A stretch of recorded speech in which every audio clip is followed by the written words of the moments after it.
week. They blitzed almost 50% of the time. Aggressive. D'Amico Ryans is your coach, former middle linebacker. What does he love to do? Get after the quarterback, to hit people. So he allowed his defense to just put their claws out and go straight after Kyler Murray. You saw Atlanta do it last week. They blitzed almost 50% of the time. Aggressive. This is Jay Lou, and welcome to the Big Three and Beyond. How's everybody doing today?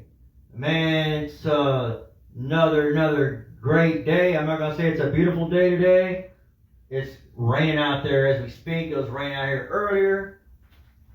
So I guess the forecasters got it right. Anyways, I want to send a shout out to everybody that's been tuning in to my show, getting a lot more views, getting more subscribers every day. Always appreciate the likes. I appreciate you comments. Always welcome a good debate, or if you totally agree with what I'm saying. Anyways, or also sharing, or better say, like, share, and subscribe. Those are the key things. So anyways, first off, I want to give a shout out to my plug. So I got a few, I'm going to probably add a few more businesses on here that support my channel and, you know, the Big Three and Beyond. So shout out to my plug. Right now, my main plug is AJ the Barber for International Get You Right Cuts. I'm actually wearing a hat. I wore a blue one yesterday in my video. So anyways, yeah, AJ the Barber, that's the barber's name. He's a local barber. He does very good work. He used to cut my hair. He's located over there on Westheimer Willcrest, over there by Whole Foods. So anyways, you gotta give a shout out to AJ the Barber. If you need a good cut out there, go look him up over there, man. He's very, very good people. Even though he is a Cowboys fan, he does like CJ Stroud. Another shout out, I want to shout out to my brother. He gave me the CJ Stroud jersey right here. So it is CJ Stroud. He is number 7. You know what I'm saying? So love my brother. We had a big birthday celebration yesterday for my mom. She turned 70 years old. So woo woo woo. Big 70 for my mom. Very, very happy. She enjoyed everything, all the festivities, all the food, and the gifts and all that stuff like that. But anyways, let's go ahead and get into my bullet points right now. The main thing is the Texans, obviously. Man, they pulled out another close game yesterday against the Arizona Cardinals, 21-16. To be honest with you, I don't think it should have been that close, but the turnovers in the red zone, you know, basically allowed Arizona Cardinals to still be in the game. So it is what it is. The thing is, we still won. A win is a win, hard fought win. And then the other thing we'll touch base on the upcoming matchup with the Texans and the Jaguars. It's going to be a huge game next Sunday. So more likely probably be for the AFC South Division. And also we're going to talk about the Rockets. We're not going to talk too much about the Rockets, but they lost another heartbreaker to the LeBron and Lakers yesterday, just like they did Friday night against the Clippers. So after winning 6 straight, they dropped the last couple of games. So let's go ahead and dive right into the Houston Texans. So like I said, it was another close game. Our offense was rolling in the first half. We had 3 touchdowns in the first half. So I'm thinking, oh yeah, they're going to hit that number that I said. Remember I said on my predictions with the Texan game, I said the Texans should score at least 30 points. Well, they obviously didn't score 30 points because they didn't score any points in the second half. But if they didn't turn the ball over, even if they didn't score touchdowns on those turnovers, on those picks, they definitely would have scored at least 30 points. So, yeah, we had CJ Stroud had 3 picks in the red zone.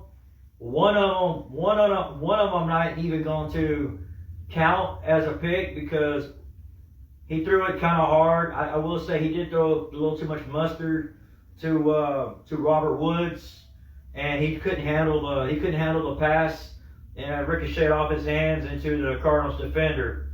So as far as C.J. Stroud, he had another good passing as far as yardage wise. He threw for 336 yards with 2 touchdowns, 1 touchdown to Schultz, and that beautiful, oh my God, oh that's a beautiful pass and catch to Tank Dell in the corner of that end zone before halftime. And then Singletary had rushed for the other touchdown. So Tank Dell had a season high 149 yards on 8 receptions. He just set the rookie franchise record for touchdowns. He has 6 touchdown catches now after yesterday. Nico Collins had 7 receptions for 65 yards. Robert Woods had 5 receptions for 44. And Dalton Schultz had 2 receptions for 32 yards. But remember, he did have that other touchdown. It was our 2nd consecutive game for Singletary to rush for over 100 yards. He had 22 carries for 112 yards, which averages about 5 yards per carry. Kyler Murray had a pretty good game, which I figured he would. I told you that was one of my big concerns yesterday was Kyler Murray. He was 20 for 30 for 214 yards. We did limit James Conner. Even though that first drive, he was gashing us pretty good on that first drive. You know, when they eventually scored that touchdown with that long pass to Rondale Moore. So James Conner had 14 carries for 62 yards. Kyler Murray rushed seven times for 51 yards. As far as the receivers, Greg Dortch, he had the 6 receptions for 76 yards. Rondale Moore had that big reception on the first drive where they scored like 3 or 4 plays or something like that, where they went up 7-0. And we did limit Trey McBride for 5 receptions for 43 yards. So this is a second consecutive game where the opposing offense scored a touchdown. You remember the Bengals scored a touchdown fairly quick also in the last game. As far as our defense, so you know the last few times when it's been close, the offense has been the one to help us pull that game out because our defense couldn't stop the opposing offense, you know, down the stretch. But this time you got to give credit to the Texans defense because you know we were moving the ball in the second half, but we kept turning the ball over. So anyways, I want to give a shout out to Derek Stingley. He came back the last game against the Bengals, but he had obviously Derek Stingley had his best game as a Texan. He had the 1 pick, I think it was in the end zone where he jumped for it and took it from the receiver. And then he also knocked down 2 passes. Will Anderson had another sack. He definitely put constant pressure on the offensive line and Kyler Murray. But let's be honest. The one guy who's been a monster, in fact, he should be AFC Defensive Player of the Week. He's an absolute monster. Is Blake Cashman. Blake Cashman had 19 tackles. I think he had 13 solo tackles. 19 tackles. The dude's been a freaking monster. So that's what helped win it for us in the end was our defense for sure. So we are 4-2 in the last 6 games. Every single one of these games after the Pittsburgh game has been a close game.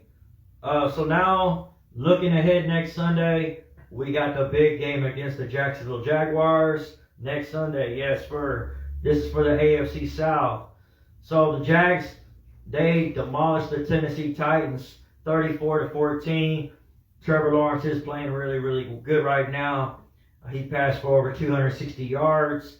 He threw for 2 touchdowns, and then he also rushed for 2 touchdowns. Calvin really has definitely been putting up big numbers.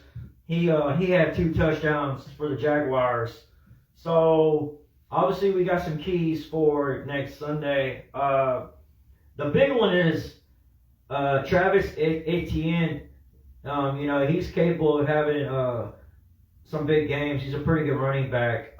He's definitely had some big games against the Texans. So we definitely got to limit Travis Etienne from having a big running game. I mean, overall, our rush defense is pretty solid most of the season. And then we obviously got to put pressure on Trevor Lawrence. Trevor Lawrence is definitely a lot more healthy, because remember, he wasn't able to move around at all. He's very mobile. He didn't have limited on mobility, so now he's able to. This is definitely the first game where you can see where he's definitely feeling back to being closer to 100% healthy, because not only is he making the good passes, to his receivers and moving the ball downfield, he's also able to get out of the pocket, move around, and rush for scamper for 10 or 15 yards, something like that. So, and also, just like every game, we got to limit the turnovers, Texans fans. We got to limit turnovers. We can't be doing 3 turnovers like we did yesterday. Cannot do it. Not against a good team. So, anyways, definitely very excited right now. We won 3 in a row. It's been probably, since 2018 or I would say since 2018, since we won 3 games in a row. I know that year we won 9 games in a row. But I'm going to say this right now. You can agree with me or not. But I'm going to say this is the most excited I've ever been, ever, as a Texans fan. I'm going to say this again. This is the most excited I've ever been as a Texans fan. Yes, I know we had other teams, back in the day when we had Andre Johnson, we had Arian Foster, we had Matt Schaub, we had a pretty good solid defense, with J.J. Watt, all of them. But I never could trust Matt Schaub. I could never trust Matt Schaub. He was a good quarterback, and he put up some good numbers passing-wise. But could you really, really trust Matt Schaub when it comes down to it in the clutch and in the playoffs? C.J. Stroud, I see it in him. He has the it factor. He has ice in his veins.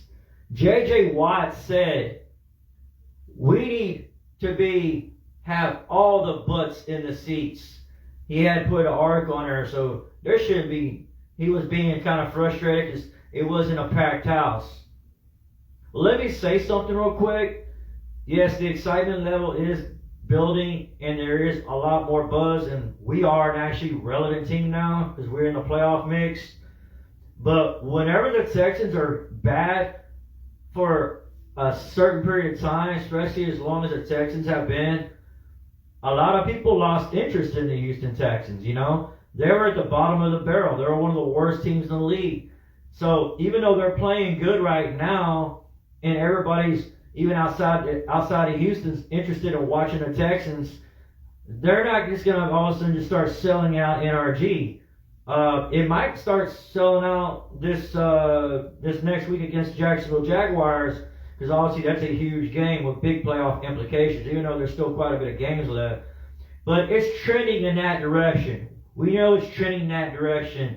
The energy's there's already a buzz. It's been a buzz. It's already, you can hear it whenever you're watching the game and all that, even if you're not there at NRG or tailgating or whatever, So anyways, definitely looking forward to next Sunday. Like I said, we pulled out another close game yesterday. Like I said, it should not have been that close, but it is what it is. A win is a win. Just like Vin Diesel said, a win is a win. Doesn't matter how much you win by, we still won, H-Town. So yeah, I'm excited. I'm definitely excited right now. So hold on one second. We're gonna talk about the Rockets real quick, but hold on one second. Give me a little bit of Dos Equis right here. Got a little.